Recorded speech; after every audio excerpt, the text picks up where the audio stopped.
بسم اللہ الرحمن الرحیم۔ گمنام ہیروز کے معزز ناظرین، السلام علیکم۔ آئیے چلتے ہیں کہانی کی طرف۔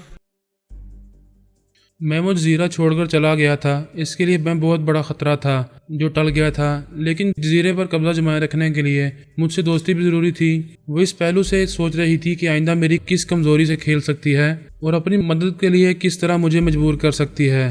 وہ قسمت کی دینی تھی۔ ایسے ہی وقت اسے میرا بیٹا کبریا اسکرین پر دکھائی دیا۔ اس کے یہ موجودہ حالات معلوم ہوئے کہ وہ مجھے تلاش کرتا ہوا جنوب کی طرف یعنی اس جزیرے کی طرف آ رہا تھا۔ وہ میری کوئی کمزوری ڈھونڈنا چاہتی تھی۔ کبریا خود ہی میری کمزوری بن کر اس کی طرف کھینچا چلا آ رہا تھا۔ اس نے سوچا تھا مجھے قابو میں کرنے کے لیے ایک خطرناک چلا کشی کرے گی۔ اگر اس میں کامیابی نہ ہوتی اور میں اس کے قابو میں نہ آتا تو اس کی جان جا سکتی تھی۔ وہ جزیرہ اس کے لیے زندگی اور موت کا مسئلہ بن گیا تھا، لہٰذا وہ اپنی جان کی بازی لگانے والی تھی۔ اب اس کی ضرورت نہیں رہی تھی۔ اس نے فوراً ہی یہ طے کر لیا کہ میری اس کمزوری کو کس طرح ہاتھ میں لے گی۔ اس نے پوجا کے بیڈ روم کو اپنے کالے علوم کا مسکن بنا لیا تھا۔ دھیان گیان میں رہنے اور منتر پڑھتے رہنے کے دوران میں مردہ انسانی کھوپڑی، بکرے کا گوشت اور ایک جگ بھر کر خون، ماس کی دال وغیرہ کی ضرورت تھی۔ اس کے حکم سے یہ تمام سامان مہیا کر دیا گیا تھا۔ سیکیورٹی افسر اور دوسرے ملازمین حیران تھے کہ ان کی مالکن کالے جادو کا سامان منگوا کر اپنے بیڈ روم میں کیا کر رہی ہیں۔ انہوں نے پہلے کبھی پوجا کو ایسا بھیانک عمل کرتے نہیں دیکھا تھا۔ سیکیورٹی افسر کو یہ معلوم ہو گیا تھا کہ پوجا کی دادی ماں خطرناک وچ لیڈی تھی، وہ مر چکی ہے۔ اب وہ شاید اپنی دادی ماں سے سیکھا ہوا عمل کر رہی ہوگی۔ وہ اپنے بیڈ روم کو اندر سے بند کر کے ماس کی دال کو بکرے کے لہو سے گوندھ رہی تھی اور گوشت کاٹ کر اسے ماس کی دال کے ساتھ ملا کر کبریا کا تصور کر رہی تھی۔ اسکرین پر جو تصویر دیکھی تھی اسے دماغی آنکھوں سے دیکھ کر منتر پڑھ رہی تھی اور اس کے نام کا پتلا بنا رہی تھی۔ بنت امارہ کا آخری وقت آ رہا تھا۔ اعلیٰ بی بی نے اس کے قابو میں نہ آ کر اسے توڑ ڈالا تھا۔ وہ کمزور ہوتی جا رہی تھی، پھر بھی اپنے معاون وچ ڈاکٹر فرنانڈس کے ذریعے کوششیں کر رہی تھی کہ کسی بھی طرح اعلیٰ بی بی سے ایک بچہ حاصل کر کے اپنی گزری ہوئی جوانی اور توانائی حاصل کر لے۔ اس نے اپنے حواریوں کے ذریعے فرمان کو قیدی بنا کر اعلیٰ بی بی سے جدا کر دیا تھا۔ فرنانڈس اور ڈاکٹر زبیر نے اس کی ہدایت کے مطابق فرمان کو کوما میں پہنچا دیا تھا۔ وہ نہیں جانتے تھے کہ اعلیٰ بی بی نے کوما میں پہنچانے والے انجیکشن کو بدل دیا تھا اور فرمان پر تنویمی عمل کر کے اس کے ذہن میں یہ نقش کر دیا تھا کہ وہ نیند سے بیدار ہونے کے بعد بے حس و حرکت پڑا رہے گا اور یہ تاثر دیتا رہے گا کہ وہ کوما میں پڑا ہوا ہے۔ اعلیٰ بی بی کی اس پلاننگ کے مطابق دشمن فرمان کو کوما میں سمجھ رہے تھے اور دھوکہ کھا رہے تھے۔ بنت امارہ نے فرنانڈس سے کہا تھا فرمان کو کوما میں پہنچانے کے بعد اس لال کوٹھی کے اطراف سخت پہرا لگا دیا جائے۔ فرنانڈس نے کہا ہمارے پاس 4 بہترین نشانہ باز ہیں، وہ چاروں وہاں مسلح رہیں گے۔ میں نے انہیں سمجھا دیا ہے کہ اعلیٰ بی بی کو جان سے نہ مارا جائے، اسے کسی بھی طرح زندہ گرفتار کیا جائے، تاہم اگر وہ قابو میں نہ آئے تو اسے زخمی کیا جا سکتا ہے۔ بنت امارہ نے بڑی نقاہت سے کہا وہ شیطان کی بچی بڑی مکار ہے، ایک بار وہ قید میں آ جائے گی تو ہم اسے دعاؤں کے ذریعے اس قدر کمزور بنا دیں گے کہ وہ ٹیلی پیتھی اور جمناسٹک کے کرتب بھول جائے گی۔ فرنانڈس نے کہا آدھی رات ہو چکی ہے، وہ اس گھنے جنگل سے نکل آئی ہوگی، اس نے خیال خوانی کے ذریعے معلوم کیا ہوگا کہ فرمان کو یہاں لال کوٹھی میں لایا گیا ہے، وہ ادھر آنے والی ہی ہوگی، میں اس کا انتظار کر رہی ہوں۔ وہ دونوں ٹیلی فون کے ذریعے باتیں کر رہے تھے۔ اب سے پہلے وہ خیال خوانی کے ذریعے باتیں کیا کرتے تھے، لیکن انتہائی کمزوری کے باعث بنت امارہ خیال خوانی کے قابل نہیں رہی تھی۔ پہلے اس کی یہ صلاحیت اتنی غیر معمولی تھی کہ وہ یوگا جاننے والوں کے اندر بھی پہنچ جایا کرتی تھی۔ کوئی دوسرا اس کے اندر آ کر اس کے چور خیالات نہیں پڑھ سکتا تھا۔ اب وہ چور خیالات کا خانہ بھی کمزور ہو گیا تھا۔ اسے اب بھی یہ خوش فہمی تھی کہ کوئی دوسرا اس کے خیالات نہیں پڑھ سکتا۔ اعلیٰ بی بی نے اس کے اندر پہنچ کر اسے مخاطب کیا ہیلو شیطان کی بیٹی، کس حال میں ہو؟ وہ بولی میں جانتی تھی کہ تم فرمان کو تلاش کرو گی، جب وہ نہیں ملے گا تو میرے خیالات پڑھو گی۔ تمہارا کیا خیال ہے میں تمہارے چور خیالات نہیں پڑھ سکوں گی؟ اعلیٰ بی بی مجھ سے بحث نہ کرو، یوں دشمنی مول لے کر کوئی فائدہ حاصل نہیں کر سکو گی۔ ایک بار میری بات مان لو، پھر دیکھو میں تمہیں کس طرح جلد ہی تمہارے باپ کے پاس پہنچا دوں گی۔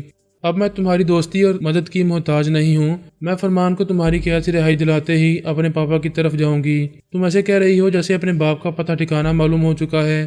تمہیں یہ خوش فہمی ہے کہ کوئی تمہارے چور خیالات نہیں پڑھ سکے گا۔ بے وقوف بڑھیا، تم جسمانی طور پر اس قدر کمزور ہو چکی ہو کہ اپنے بیڈ روم میں 2-4 قدم چل کر ہانپنے لگتی ہو۔ اسی طرح تمہارا دماغ بھی کمزور ہو چکا ہے، تمہارے چور خیالات کا خانہ کھل چکا ہے۔ وہ پریشان ہو کر بولی نہیں، تم جھوٹ بول رہی ہو۔ تمہارے چور خیالات کہہ رہے ہیں کہ میرے پاپا یہاں سے مشرق کی طرف ہیں۔ دنیا کا نقشہ دیکھو تو قاہرہ کے مشرق میں سمندر پار ہندوستان، برما، بینکاک، کوریا، چین اور جاپان وغیرہ کئی ممالک اور جزیرے ہیں۔ پاپا اسی طرف کہیں ہیں۔ تم یہ معلوم کرنا چاہتی تھی کہ وہ کس ملک کے کس علاقے میں ہیں، لیکن کوئی ندیدہ قوت تمہیں صحیح معلومات حاصل کرنے سے روک رہی ہے۔ وہ شکست خوردہ انداز میں بولی، اچھا تو تم میرے چور خیالات پڑھ رہی ہو، پھر تو یہ بھی معلوم کر رہی ہوگی کہ میں کس طرح ایک پراسرار علم کے ذریعے منتروں کا جاپ کر کے اس نادیدہ قوت کو اپنے راستے سے ہٹا دوں گی اور تمہارے پاپا کا صحیح پتہ ٹھکانہ معلوم کر لوں گی۔ ہاں، میں تمہارے آئندہ منصوبوں کو سمجھ رہی ہوں۔ ایک طرف تو کسی طرح مجھے بے بس کر کے مجھ سے ایک اولاد حاصل کرنا چاہتی ہو۔ مجھ سے اولاد حاصل کرنے میں کم از کم 10-11 ماہ کا عرصہ لگے گا۔ اس عرصے تک تم کسی بھی طرح اپنی کمزوریوں سے لڑتی ہوئی زندہ رہو گی، پھر ایک نوزائیدہ بچے کے خون میں نہا کر گزری ہوئی جوانی اور توانائی حاصل کرو گی۔ بنت ہمارا تھکے ہوئے انداز میں بیڈ پر لیٹ گئی۔ اعلیٰ بی بی نے کہا، دوسری طرف تم اس نادیدہ قوت کے بارے میں معلوم کرنا چاہتی ہو جو تمہارا راستہ روک رہی ہے۔ اس مقصد کے لیے تم فرنانڈس کے ذریعے مخصوص منتروں کا جاپ کرانا چاہتی ہو۔ کامیابی حاصل کرنے کے بعد تم اس نادیدہ قوت کے پتہ ٹھکانے تک پہنچ جاؤ گی اور میرے پاپا کا بھی صحیح پتہ ٹھکانہ معلوم کر لو گی۔ کیا میں درست کہہ رہی ہوں؟ وہ ایک گہری سانس لے کر بولی، ہاں تم یہ سب کچھ معلوم کر چکی ہو۔ کیا یہ دانشمندی نہیں ہوگی کہ اپنے ایک بچے کی قربانی دے کر ایک گمشدہ باپ تک پہنچو؟ میں تمہاری بےہودہ شرط مانے بغیر اپنے پاپا تک پہنچ جاؤں گی۔ تم اس نادیدہ قوت کو راستے سے ہٹائے بغیر کبھی پہنچ نہیں پاؤ گی، میں ہی تمہیں وہاں تک پہنچا سکتی ہوں۔ تم آخری سانسیں گن رہی ہو، مشکل منتروں کا جاپ نہیں کر سکو گی۔ تمہارے خیالات کہہ رہے ہیں کہ تم اپنے شاگرد اور معاون وچ ڈاکٹر فرنانڈس سے یہ کالا عمل کراؤ گی۔ وہ تمہاری طرف سے یہ مشکل منتروں کا جاپ کرے گا، کیوں یہی بات ہے نا؟ ہاں، میں اپنے وفادار شاگرد سے یہ کام لوں گی، تو پھر سمجھ لو میں بھی تمہارے فرنانڈس سے یہ کام لے سکتی ہوں۔ تم تو جانتی ہو وہ شراب پیتا ہے، پرائی سوچ کی لہروں کو محسوس نہیں کر پاتا۔ وہ نہیں جانتا کہ میں اس کے دماغ میں جاتی آتی رہتی ہوں۔ وہ پریشان ہو کر بولی، یہ تو میں نے سوچا ہی نہیں تھا کہ تم نے فرنانڈس کے دماغ میں جگہ بنائی ہوگی۔ کیا تم اس کے چور خیالات پڑھ لیتی ہو؟ اس کے چور خیالات بھی پڑھ لیتی ہوں اور اسے تکنی کا ناچ بھی نچا سکتی ہوں۔ وہ بیڈ پر لیٹی ہوئی ایسی ڈھیلی پڑ گئی جیسے غبارے سے ہوا نکل گئی ہو۔ اب وہ تسلیم کر رہی تھی کہ ہر پہلو سے کمزور ہو چکی ہے۔ اگر اعلیٰ بی بی واقعی فرنانڈس کے دماغ میں پہنچ جاتی ہے تو پھر وہ بازی لے جائے گی، کسی طرح بھی قابو میں نہیں آئے گی۔ اس نے کروٹ بدل کر ریسیور اٹھایا۔ اعلیٰ بی بی نے کہا، تم فرنانڈس سے رابطہ کر رہی ہو، یہ یقین کرنا چاہتی ہو کہ میں اس کے دماغ میں پہنچ سکتی ہوں یا نہیں؟ وہ جلا کر بولی، مکار لڑکی، نکل جا میرے دماغ سے، مجھے اپنا کام کرنے دے، میرا پیچھا چھوڑ دے۔ کیا تم نے میرا پیچھا چھوڑ دیا تھا؟ مجھے اپنی بیٹی بنایا تھا، ایک ماں بن کر دھوکہ دے رہی تھی، اب دیکھ رہی ہے کہ یہ دھوکہ تجھے کتنا مہنگا پڑ رہا ہے۔ جو بویا ہے وہ تو کاٹنا ہی ہوگا۔ رابطہ ہوتے ہی وہ بولی، ہیلو فرنانڈس، فوراً میرے ایک سوال کا جواب دو، کیا اعلیٰ بی بی تمہارے دماغ میں آتی ہے؟ میڈم، میں جوان ہوں، صحت مند ہوں، صبح و شام ورزش کرتا ہوں، اس کا تو باپ بھی میرے دماغ میں نہیں آ سکے گا۔ تم اپنی یہ بری عادت بھول رہے ہو کہ تم شراب پیتے ہو۔ میں نے پچھلے 2 دنوں سے شراب کو ہاتھ نہیں لگایا ہے، میرا دماغ حساس ہے۔ یقین نہ ہو تو آپ میرے دماغ میں آئیں، میں آپ کو محسوس کر لوں گا۔ مجھے تو بڑے بڑے یوگا جاننے والے محسوس نہیں کر سکتے تھے۔ افسوس کے بڑھاپے اور کمزوری نے مجھے کہیں کا نہیں رکھا۔ میں خیال خوانی کی پرواز کرنے کے قابل بھی نہیں رہی ہوں۔ فرنانڈس نے پوچھا، کیا اعلیٰ بی بی میرے دماغ میں پہنچنے کا دعویٰ کر رہی ہے؟ ہاں بھی، یہ میرے دماغ میں ہے، کیا میں اس سے کہوں کہ تمہارے دماغ میں جائے؟ میں چاہتی ہوں تم اس کا دعویٰ غلط کر دو۔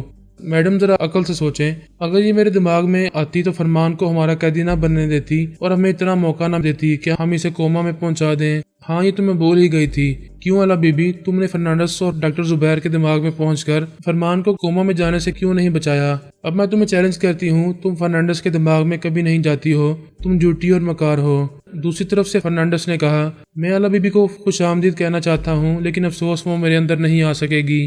بنت ہمارا نے ریسیور رکھتے ہوئے کہا، کیا تم میرے اندر ہو یا فرنانڈس کے پاس گئی ہو؟ اسے جواب نہیں ملا۔ اعلیٰ بی بی فرنانڈس کے اندر پہنچی ہوئی تھی۔ اسے یہ خوش فہمی تھی کہ اس نے 2 دنوں سے نشے کو ہاتھ نہیں لگایا تھا، اس لیے اس کا دماغ حساس ہو گیا ہے۔ وہ یہ ماننے کو تیار نہیں تھا کہ عارضی طور پر نشہ چھوڑ دینے کے باوجود ذہن اس کے اثرات قبول کرتا رہتا ہے۔ جسمانی اور دماغی توانائی ایک عرصے کے بعد بحال ہوتی ہے۔ وہ ایک جگہ خاموش بیٹھا خلا میں تک رہا تھا اور پرائی سوچ کی لہروں کو محسوس کرنے کی کوشش کر رہا تھا۔ اس نے پہلے بھی اعلیٰ بی بی کو محسوس نہیں کیا تھا، اب بھی محسوس نہیں کر رہا تھا۔ تھوڑی دیر بعد اس نے سوچا، اچھا ہوا آج بھی میں نے شراب نہیں پی، ورنہ وہ میرے اندر چلی جاتی۔ اس نے میڈم کے کمزور دماغ میں پہنچ کر یہ معلوم کیا ہوگا کہ فرمان کو لال کوٹھی میں قید کیا گیا ہے، وہ اسے رہائی دلانے کے لیے یہاں ضرور آئے گی۔ اس نے 4 بہترین نشانے بازوں کی ڈیوٹی وہاں لگائی تھی۔ انہیں تاکید کی تھی کہ کوئی فون کال آئے تو وہ اسے اٹینڈ نہ کریں، آپس میں بھی باتیں نہ کریں، باہر سے آنے والوں کو بھی اپنی آواز نہ سنائیں۔ جب تک ان کی ڈیوٹی وہاں رہے گی وہ مستقل گونگے بن کر رہیں گے۔ وہ صبح 5 بجے تک اعلیٰ بی بی کا انتظار کرتا رہا لیکن وہ فرمان کی رہائی کے لیے نہیں آئی۔ وہ دیکھ رہا تھا کہ اس کی میڈم بنت عمارہ بے حد کمزور ہو چکی ہے اور اب کالا جادو کرنے اور منتر پڑھنے کے سلسلے میں اس کی محتاج ہو گئی ہے، لہذا یہی موقع ہے کہ میڈم سے نجات حاصل کر لی جائے۔ اس نے بڑی حد تک ہزاروں سال پرانے نسخوں کی نقل حاصل کی تھی، مگر وہ تمام اصل نسخے چاہتا تھا۔ وہ نسخے اس کے لیے اعلیٰ بی بی اور فرمان سے زیادہ اہم تھے۔ وہ تمام پراسرار علوم حاصل کرنے کے بعد ان دونوں کو بھی خاک میں ملا سکتا تھا۔ اس نے ڈرائنگ روم میں آ کر ایک مسلح حواری سے کہا، میں ایک ضروری کام سے جا رہا ہوں، جب تک واپس نہ ہوں تب تک یہاں ایک چونٹی کو بھی آنے نہ دینا اور نہ ہی کسی کو اپنی آواز سنانا۔ اگر اعلیٰ بی بی یہاں آئے تو فوراً میرے موبائل فون پر بیپ دینا۔ فون پر بات نہ کرنا، میں اپنے فون پر بزر کی آواز سنتے ہی سمجھ لوں گا کہ وہ دشمن لڑکی یہاں آئی ہوئی ہے۔ اس حواری نے کہا، آپ کو فون کرنے کی نوبت نہیں آئے گی، ہم اسے دیکھتے ہی گولی مار کر زخمی کر دیں گے، پھر اسے رسیوں سے باندھ کر رکھیں گے۔ ہم 4 ہیں، مسلح ہیں، وہ لڑکی ہم سے بچ کر نہیں جائے گی۔ وہ مطمئن ہو کر کوٹھی سے باہر آیا، پھر اپنی کار میں بیٹھ کر بنت عمارہ کی رہائش گاہ کی طرف جانے لگا۔ اس نے اپنے حواریوں کو گونگے بن کر رہنے کا حکم دیا تھا اور خود ہی ایک حواری سے گفتگو کی تھی۔ یہ یقین تھا کہ اعلیٰ بی بی اس کے اندر نہ آ سکتی ہے، نہ کبھی آئے گی۔ اس کے جاتے ہی وہ اس حواری کے اندر پہنچ گئی۔ اس کی سوچ میں بولی، مجھے اپنے ساتھیوں کو بھی بتانا چاہیے کہ باس مجھے کیا کہہ کر گیا ہے۔ وہ اعلیٰ بی بی کی مرضی کے مطابق کوٹھی سے باہر آیا۔ اس کے 3 ساتھی کوٹھی کے 3 اطراف میں گن لیے کھڑے تھے۔ اس نے ایک سے گفتگو کی، یار یہاں آس پاس کوئی ہماری آواز سننے والا نہیں ہے، ہم کیوں خواہ مخواہ گونگے بنے رہیں؟ دوسرے نے کہا، ہم کل شام سے جنگل میں اس لڑکی کو تلاش کرتے رہے اور گونگے بن کر رہے، اب صبح ہو چکی ہے، معلوم ہوتا ہے وہ ابھی تک جنگل میں بھٹک رہی ہے۔ باقی 2 ساتھی بھی وہاں آ گئے۔ تیسرے نے کہا، میڈم بہت خطرناک وچ لیڈی ہے لیکن ایک لڑکی کو زہر کرنے میں ناکام ہو رہی ہے۔ چوتھے نے کہا، فرنانڈس بھی وچ ڈاکٹر ہے اور وہ بھی ناکام ہو رہا ہے۔ کچھ بھی ہو، لڑکی ہے بڑی زبردست، ہمیں ہوشیار رہنا چاہیے۔ اس کوٹھی کے احاطے میں ایک بڑا سا کنواں تھا۔ وہ باتیں کرتے ہوئے وہاں آئے۔ ایک نے کنویں میں جھانک کر کہا، یہ گہرا نہیں ہے۔ دوسرے نے کہا، اندر جاؤ گے تو گہرائی کا پتہ چلے گا۔ یہ کہتے ہی اس نے جھانکنے والے کی ٹانگیں پکڑ کر الٹا دیا۔ وہ چیختا ہوا اندر چلا گیا۔ تیسرے نے پوچھا، یہ تم نے کیا کیا؟ اسے کنویں میں کیوں گرا دیا؟ اس لیے کہ اس کے بعد مجھے اندر جانا ہے۔ اس سے پہلے کہ کوئی اسے روکتا، اس نے چھلانگ لگا دی۔ اعلیٰ بی بی تیسرے کے اندر گئی۔ وہ بولا، اس کنویں میں ضرور کوئی خزانہ چھپا ہوا ہے، میں بھی جا کر دیکھتا ہوں۔ اس نے بھی وہاں چھلانگ لگانے میں دیر نہیں کی۔ آخری حواری رہ گیا تھا۔ اعلیٰ بی بی نے اسے بھی اندر پہنچا دیا۔ ان سے مقابلہ کرنے اور گولیاں چلانے کی زحمت نہیں کی۔ ایک کار ڈرائیو کرتی ہوئی احاطے میں آئی، کار سے اتر کر کوٹھی کے اندر پہنچی۔ فرمان ایک کمرے کے بیڈ پر بے حس و حرکت پڑا ہوا تھا۔ دشمنوں نے اپنی دانست میں اسے کوما میں پہنچایا تھا، جبکہ اعلیٰ بی بی نے اس پر تنویمی عمل کر کے اسے بالکل ساکت کر دیا تھا۔ وہ اس کے حکم کے بغیر ایک ذرا سی حرکت نہیں کر سکتا تھا۔ اس طرح دشمن دھوکہ کھا گئے کہ وہ کوما میں ہے۔ اس نے بیڈ کے پاس آ کر اس کے دماغ میں پہنچ کر کہا، فرمان میں نے تم پر تنویمی عمل کیا تھا، میں حکم دیتی ہوں آنکھیں کھولو اور حرکت میں آ جاؤ۔ اس نے آنکھیں کھول دیں، اسے دیکھ کر مسکرایا، پھر اٹھ کر بیٹھتے ہوئے بولا، تم یہاں آنے سے پہلے میدان صاف کر چکی ہو، تم بڑی دیر تک بے حس و حرکت پڑے رہے ہو، فریج کھول کر دیکھو، دودھ یا جوس ہو تو توانائی کے لیے پی لو۔ وہ بیڈ سے اتر کر جاگنگ کرتا ہوا کچن میں آیا، وہاں فریج کھول کر دیکھا، اپنی ضرورت کی کوئی چیز نہیں تھی۔ اس نے کہا، باہر چلو، کسی سنیک بار میں کھا پی کر توانائی بحال کی جائے گی۔ وہ کوٹھی سے باہر آئے، پھر کار میں بیٹھ کر وہاں سے جانے لگے۔ فرنانڈس اپنی کار میں بنت عمارہ کی رہائش گاہ تک پہنچ گیا تھا۔ وہ اسے دیکھ کر بولی، تمہیں وہاں اعلیٰ بی بی کا انتظار کرنا چاہیے تھا، یہاں کیوں آ گئے؟ وہ بولا، اعلیٰ بی بی تمہاری ضرورت ہے اور تم میری ضرورت ہو، وہ تمہارے کام نہیں آئے گی تو تم اسے خاک میں ملا دو گی۔ اس نیک کام کے لیے تمہیں میری ضرورت پڑے گی، تم میری محتاج بن گئی ہو، تم یہ کیا بکواس کر رہے ہو؟ اس نے جیب سے چابیاں نکال کر دکھاتے ہوئے پوچھا، ان چابیوں کو پہچانتی ہو؟ یہ تمہاری الماری کی چابیاں ہیں، میں اسے کھولنے جا رہا ہوں، تم میری اجازت کے بغیر اسے کبھی نہیں کھولتے، آج کیوں کھولنے جا رہے ہو؟ آج تم مجھے روکنے کے قابل نہیں رہی، پہلے میں تمہارے آگے مجبور تھا، آج تم مجبور ہو۔ میں وہ ہزاروں سالہ تمام نسخے یہاں سے لے جاؤں گا، اب وہ تمہارے کسی کام کے نہیں رہے، تم ایک بھی منتر پڑھنے کے قابل نہیں رہی ہو۔ فرنانڈس تم میرے وفادار تھے، اس برے وقت میں مجھے دھوکہ دے رہے ہو، میں تمہیں گارڈ کا واسطہ دیتی ہوں، ایسا نہ کرو، اس وقت تم ہی میرے لیے سب کچھ ہو، آخری بار میرے کام آؤ، مجھے اپنی جوانی حاصل کر لینے دو۔ اسے اپنے اندر اعلیٰ بی بی کی ہنسی سنائی دی۔ وہ بولی، جس پر تکیہ تھا وہی پتے ہوا دینے لگے، اب مجھے کیسے اپنے قابو میں لاؤ گی؟ وہ گھبرا کر بولی، فرنانڈس یہ میرے اندر ہنس رہی ہے، میرا مذاق اڑا رہی ہے، پلیز میرا ساتھ دو۔ وہ بولا آج اسے ہنسنے دو، کل وہ بھی تمہاری طرح روئے گی۔ یہ کہہ کر وہ ساتھ والے کمرے کا دروازہ کھول کر اندر چلا گیا۔ بنت عمارہ بے بسی سے کہنے لگی، وہ لے جائے گا، وہ میرے دادا پردادا کے زمانے کے نسخے ہیں، وہ ہمارا خاندانی خزانہ ہے، اسے لوٹ کر لے جا رہا ہے۔ اعلیٰ بی بی نے کہا، تمہارے اس خزانے کو صرف میں ہی بچا سکتی ہوں، لیکن میں ان شیطانی نسخوں کو محفوظ نہیں رہنے دوں گی۔ میں نہیں چاہوں گی کہ تمہارے بعد بھی یہ نسخے دوسرے شیطانوں کے ہاتھ لگ جائیں۔ فرمان کار ڈرائیو کر رہا تھا۔ اعلیٰ بی بی خیال خوانی کے ذریعے اس سے باتیں کر رہی تھی۔ وہ اس رہائش گاہ تک پہنچ گئے۔ وہ کار سے اتر کر پیٹرول کا کین اٹھا کر فرمان کے ساتھ اس رہائش گاہ کے اندر آئی۔ فرنانڈس وہ تمام نسخے ایک بیگ میں رکھ کر بنت عمارہ کے پاس آیا۔ دوسرے دروازے سے اعلیٰ بی بی اور فرمان وہاں پہنچے۔ فرنانڈس انہیں دیکھتے ہی چونک گیا۔ اس نے فرمان کو دیکھ کر حیرت سے پوچھا، تم؟ وہ کبھی سوچ بھی نہیں سکتا تھا کہ جسے کوما میں چھوڑ کر آیا ہے وہ اپنے پیروں سے چل کر وہاں چلا آئے گا۔ فرمان نے کہا، تم دونوں کی طرح ہم بھی جادو جانتے ہیں۔ کوما کو آدھی موت کہتے ہیں، میں آدھی موت سے نکل کر آیا ہوں، اب تمہیں موت سے کون بچائے گا؟ اس نے بیگ کو ایک طرف پھینک کر ریوالور نکال لیا۔ فرمان نے کہا، یہ ریوالور ہاتھی کا دانت ہے، دکھانے کے لیے ہے، استعمال کرنے کے لیے نہیں ہے، گولی چلاؤ۔ وہ کین کا ڈھکن کھول کر بیگ پر پیٹرول چھڑکنے لگا۔ اس نے ٹریگر دبانا چاہا لیکن ہاتھ سے ریوالور چھوٹ گیا۔ بنت عمارہ تڑپ کر بستر سے اٹھتی ہوئی کہہ رہی تھی، ان نسخوں پر پیٹرول کیوں چھڑک رہے ہو؟ آج کے بعد یہ شیطانی نسخے کسی کے ہاتھ نہیں لگیں گے۔ وہ اپنی کمزوری بول کر ان نسخوں کو بچانے آ رہی تھی۔ فرمان نے اسے دھکا دے دیا، وہ دور جا کر گر پڑی۔ ادھر فرنانڈس نے کئی بار ریوالور کو فرش پر سے اٹھایا لیکن وہ اس کی گرفت میں نہیں رہتا تھا، ہاتھ سے چھوٹ جاتا تھا۔ وہ حیرانی اور بے یقینی سے اعلیٰ بی بی کو تکنے لگا۔ وہ بولی، مجھے کیا دیکھ رہے ہو؟ میں تو تمہارے دماغ میں نہیں آ سکتی۔ وہ ہنسنے لگی۔ فرمان نے پوچھا، کیا تم اپنی میڈم سے بھی زیادہ کمزور ہو گئے ہو؟ ایک چھوٹے سے ریوالور کو بھی نہیں پکڑ سکتے؟ پھر وہ بنت عمارہ سے بولا، تم نے بے شرمی کی انتہا کر دی، مجھ کو اور اعلیٰ بی بی کو گناہ کرنے پر مجبور کرتی رہی۔ اب یہ گناہ کے پلندے جل کر خاک ہونے والے ہیں۔ تم تو بڑی زبردست اور ناقابل شکست کہلاتی تھیں، آج ان صدیوں پرانے کاغذات کو راکھ ہونے سے نہیں بچا سکو گی۔ اٹھو اور اپنے تمام جادوئی ہتھ کنڈے استعمال کرو۔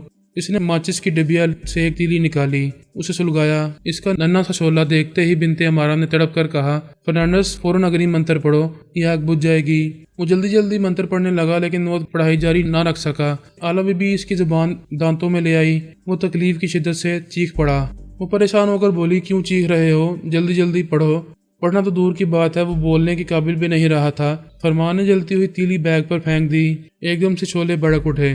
وہ چیختی چلاتی فرش پر رینگتی ہوئی بیگ کے پاس آ کر اس پر دونوں ہاتھ مار کر آگ بجھانے کی حماقت کرنے لگی۔ ان ہزاروں سالہ نسخوں کو بچانے کے لیے اس پر جنون طاری ہو گیا تھا۔ وہ جلنے کی پرواہ کیے بغیر بیگ سے لپٹ گئی۔ نتیجہ ظاہر تھا، آگ پہلے اس کے کپڑوں میں لگی جس سے وہ سر سے پاؤں تک جلنے لگی۔ تب اسے تکلیف کا احساس ہوا۔ وہ چیخیں مارنے لگی۔ پھر بھی نسخوں کو بچانے کا اس قدر جنون تھا کہ وہ آگ میں جلتی جا رہی تھی اور بیگ سے نسخے نکال کر دور پھینکتی جا رہی تھی۔ یہ بات سمجھ میں نہیں آ رہی تھی کہ ان نسخوں نے بھی آگ پکڑ لی ہے۔ پھر وہ بے دم ہو کر گر پڑی۔ سر سے پاؤں تک جلتے وقت اب اتنی سخت نہیں رہی تھی کہ وہ چیخیں مار سکے۔ فرنانڈس کا خیال تھا کہ اعلیٰ بی بی کی توجہ بنت عمارہ کی طرف ہے۔ اس نے فوراً ہی ریوالور کو فرش سے اٹھایا لیکن اعلیٰ بی بی کا نشانہ نہ لے سکا۔ ریوالور کا رخ اس کی اپنی طرف ہو گیا۔ اس کی نال کھلے ہوئے منہ کے اندر آ گئی۔ اس کے ساتھ ہی ایک فائر کی آواز گونجی، ہائے ری موت، تو مارنے والوں کو بھی مار ڈالتی ہے۔ اس جادو نگری کے قبرستان میں موت کا سناٹا چھا گیا تھا۔ کبریا اور میرا پونا کی طرف جا رہے تھے۔ ایک سکھ نوجوان اور اس کی بیوی ان کے ہم سفر تھے۔ انہیں نیند آ رہی تھی۔ کبریا نے ٹیلی پیتھی کے ذریعے انہیں تھپک تھپک کر سلا دیا، پھر باری باری ان پر مختصر سا تنویمی عمل کیا۔ سکھ نوجوان کا نام دلجیت سنگھ تھا۔ پونا میں اس کا ایک بنگلہ اور ایک ریسٹورنٹ تھا۔ کبریا نے دلجیت اور اس کی بیوی امرت کور کے ذہنوں میں یہ نقش کیا کہ وہ دونوں میرا اور کبریا کو اپنا رشتہ دار سمجھتے ہیں۔ پولیس انکوائری کے وقت امرت کور کبریا کی دھرم پتنی اور میرا دلجیت سنگھ کی دھرم پتنی بن جایا کرے گی۔ کبریا وہاں صرف چند گھنٹے رہنا چاہتا تھا۔ پچھلی رات کی نیند پوری کر کے آگے جنوب کی طرف جانے کا ارادہ تھا۔ پونا پہنچنے سے پہلے امرت کور اور دلجیت نیند سے بیدار ہو گئے۔ انہوں نے پورے ہوش و حواس کے ساتھ یہ تسلیم کیا کہ میرا اور کبریا ان کے قریبی رشتہ دار ہیں اور پونا پہنچ کر ان کے بنگلے میں قیام کریں گے۔ میں کوچین پہنچنے کے بعد ایک فلائٹ کے ذریعے دہلی آ گیا۔ وہاں میں نے ایک چھوٹے سے معمولی ہوٹل میں قیام کیا، میک اپ کا مہنگا سامان خرید کر ایک فرانسیسی سیاح کا بحروب اختیار کیا۔ فرانس کی ایمبیسی والوں کے دماغوں پر قبضہ جما کر اپنے لیے پاسپورٹ اور ویزا تیار کروایا۔ ان کا ایک چپراسی یہ تمام کاغذات لے کر انڈین امیگریشن آفس میں گیا۔ اس نے ہندوستان میں میری انٹری کی مہر لگوائی، پھر اس چھوٹے سے ہوٹل میں آ کر وہ سب کچھ میرے سامنے رکھ کر وہاں سے چلا گیا۔ جب وہ اپنے آفس میں پہنچا تو میں نے اس کے دماغ کو آزاد چھوڑ دیا۔ اس کے بعد میں ایک 5 اسٹار ہوٹل میں آ گیا۔ میں اس دوران میں ہوم منسٹر کے خیالات بھی پڑھتا رہا۔ میں نے ٹی وی اسکرین پر کبریا کی خیالی تصویر بھی دیکھی تھی۔ اسے بڑی تندہی سے تلاش کیا جا رہا تھا اور یہ کہا جا رہا تھا کہ وہ فرحاد علی تیمور کا بیٹا ہے۔ میں اس کا سراغ لگانے کے لیے بے چین تھا۔ ہوم منسٹر کے خیالات نے بتایا کہ کبریا دہلی یا ممبئی میں سے کسی شہر میں ہے۔ مہاراشٹرا کے ایک سیاستدان ناگیشور پانڈے سے دشمنی کے باعث یہ بات عام ہوئی تھی کہ وہاں کوئی ٹیلی پیتھی جاننے والا نوجوان ہے، ورنہ اس سے پہلے وزارت خارجہ کے اعلیٰ عہدیدار اس حقیقت کو چھپا رہے تھے۔